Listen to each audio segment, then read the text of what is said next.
From poverty to the richest man alive, Andrew Carnegie built America's future, but at what cost? Hero or ruthless tycoon? Let's uncover the truth.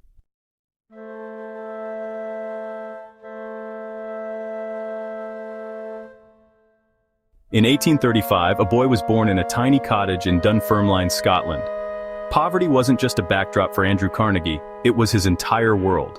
His father, a handloom weaver, struggled to make ends meet as the Industrial Revolution rendered his trade obsolete, but Andrew wasn't destined to stay in the shadows of poverty forever. No, he had a fire in him, one that would soon burn through the world's steel.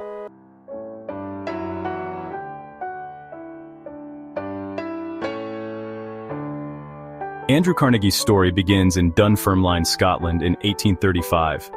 Born into a family that knew only poverty, his father, William Carnegie, was a handloom weaver, a trade that had been passed down for generations. But the Industrial Revolution was ruthless, replacing skilled artisans like William with machines that could do the same work faster and cheaper. The Carnegies, once proud of their craft, now faced the harsh reality of poverty and hunger. For young Andrew, this was his first lesson about the brutality of progress.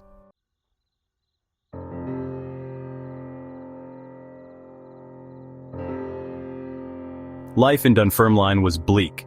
Andrew's mother, Margaret, worked tirelessly as a seamstress and sold small goods to keep the family afloat. But despite their struggles, Margaret instilled in Andrew the value of resilience. She became the backbone of the family, encouraging her son to dream beyond their circumstances. In 1848, the family made a bold and desperate decision to leave Scotland behind and seek a new life in America. The Carnegies scraped together enough money to board a ship bound for the promise of opportunity. The journey was grueling. Weeks at sea in cramped, unsanitary conditions tested their resolve, but for the Carnegies, it was their only hope for survival.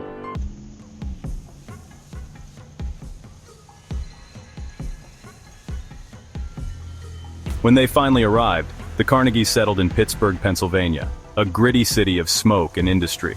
It wasn't the paradise they had imagined, but Andrew wasted no time adapting to this new world. At just 13 years old, he found work in a cotton factory, laboring 12 hours a day for a mere $1.20 a week. The conditions were brutal, hot, loud, and dangerous, but Andrew carried within him an unshakable determination to rise above it all. Unlike many boys his age, Andrew didn't let poverty dictate his dreams. His evenings were spent reading books he borrowed from a local benefactor's private collection, a luxury he could only imagine owning himself. He soaked up knowledge like a sponge, teaching himself history, business, and philosophy. These books didn't just expand his mind, they fueled his ambition. By the age of 17, Andrew had transitioned from the factory floor to a far more promising role as a telegraph messenger. It was here that he caught the eye of Thomas Scott, a rising star at the Pennsylvania Railroad. This meeting would mark the beginning of Andrew Carnegie's transformation from a poor immigrant boy to a titan of industry. But as we'll soon see, his ambition would come at a steep price, not just for himself, but for everyone around him.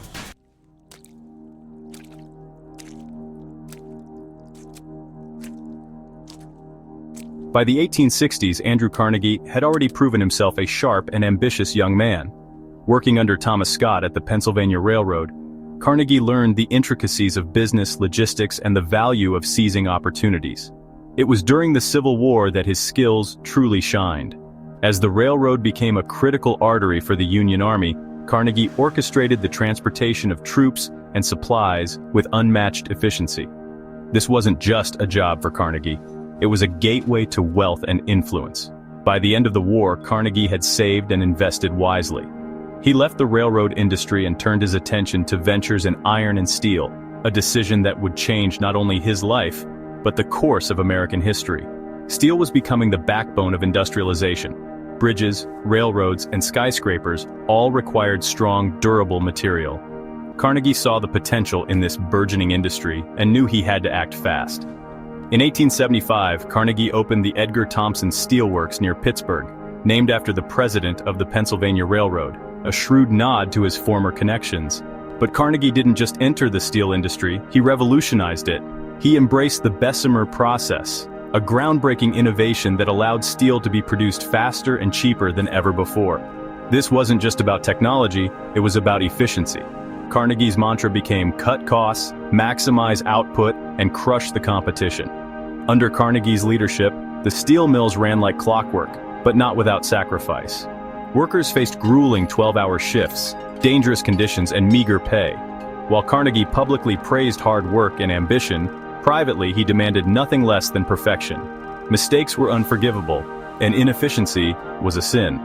To Carnegie, every dollar saved was a step closer to domination. But Carnegie didn't build his empire alone. He surrounded himself with ruthless allies like Henry Frick, who shared his no-nonsense approach to business. Together, they slashed costs and undercut competitors, driving rival steelmakers to bankruptcy. To Carnegie, this wasn't personal. It was simply survival of the fittest. But for those who stood in his way, it was a different story. By the 1880s, Carnegie Steel had become the largest steel producer in the world, a juggernaut that no one could rival. But success didn't come without its price. As Carnegie's fortune grew, so did the tension between him and those who toiled in his mills. And soon, that tension would explode into one of the most infamous confrontations in American labor history.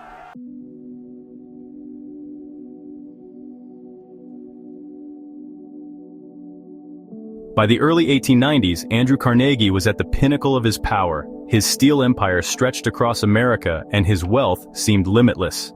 But success often breeds resentment, and in the case of Carnegie Steel, the growing dissatisfaction among workers threatened to shake the foundations of his empire. At the heart of this brewing storm was the Homestead Steel Works, located just outside Pittsburgh, a key component of Carnegie's operations and the site of one of the bloodiest labor disputes in American history. The workers at Homestead faced brutal conditions. They labored long hours in hazardous environments for meager wages. Despite the steel mills generating enormous profits for Carnegie, the workers felt abandoned and undervalued. When their union contract was up for renewal in 1892, they saw a chance to demand better pay and working conditions. But Carnegie had other plans. Carnegie publicly spoke about the importance of unions and fair treatment of workers, but his actions told a different story. While vacationing in Scotland, he left the dirty work to his right-hand man, Henry Frick, a figure as ruthless as Carnegie himself. Frick was tasked with breaking the union at all costs. Frick wasted no time. He locked the workers out of the plant and brought in hundreds of Pinkerton Guards, an infamous private security force known for its violent tactics, to protect replacement workers and keep the union at bay. The workers, however, weren't going to back down. They armed themselves and barricaded the plant, determined to defend their livelihoods. What followed was a battle that shocked the nation. In the dead of night, the Pinkertons attempted to sneak into the plant by river, but the workers were ready. When the guards arrived, they were met with gunfire, rocks, and Molotov cocktails. The violence raged for hours, leaving several dead on both sides and dozens injured. The battle for Homestead wasn't just about wages. It was a war over power and control. The state militia was eventually called in to restore order. Outgunned and outnumbered, the workers were forced to surrender. The union was crushed, and Frick had won the battle for Carnegie, but the cost was staggering. Lives were lost, families were shattered, and the steel mills returned to full operation under even harsher conditions. While Henry Frick took the brunt of the public outrage, Andrew Carnegie's reputation was forever tarnished. Critics accused him of hypocrisy, preaching generosity and compassion while profiting from bloodshed. Yet Carnegie distanced himself from the violence, presenting himself as a benevolent businessman uninvolved in the ugliness of labor disputes. But the Homestead Strike was more than just a dark chapter in Carnegie's career. It was a turning point that revealed the true cost of his ambition.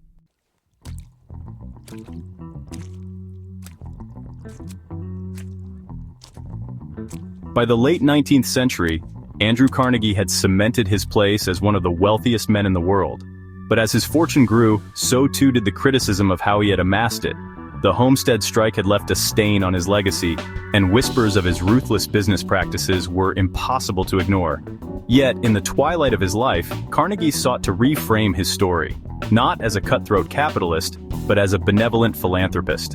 The question is, was it redemption or simply reputation management? The man who dies rich dies disgraced. These words, written in his 1889 essay, The Gospel of Wealth, became the cornerstone of Carnegie's philosophy.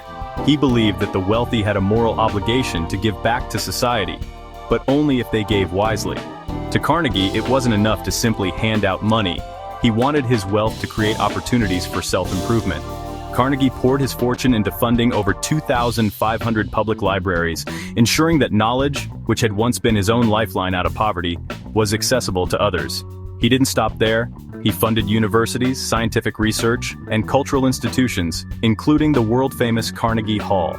By the time of his death in 1919, he had given away nearly 90% of his wealth, roughly $350 million, equivalent to billions today. But while Carnegie's generosity is undeniable, his philanthropy was not without controversy. Critics argued that his vast charitable donations came too little, too late for the thousands of workers who suffered under his reign. Carnegie's wealth, they said, was built on the backs of men who endured long hours, dangerous conditions, and meager wages. Men who never benefited from his so-called gifts to society. Even his vision of philanthropy had its limits. Carnegie opposed direct aid to the poor, believing it encouraged laziness. Instead, he championed the idea that people should pull themselves up by their bootstraps, a phrase that carried little weight for the workers who could barely afford boots in the first place. Carnegie's legacy remains a paradox. Was he a villain who sought to buy forgiveness with his fortune? Or was he a man who truly believed in creating opportunities for the future, even if the present bore the scars of his ambition? Perhaps the answer lies somewhere in between.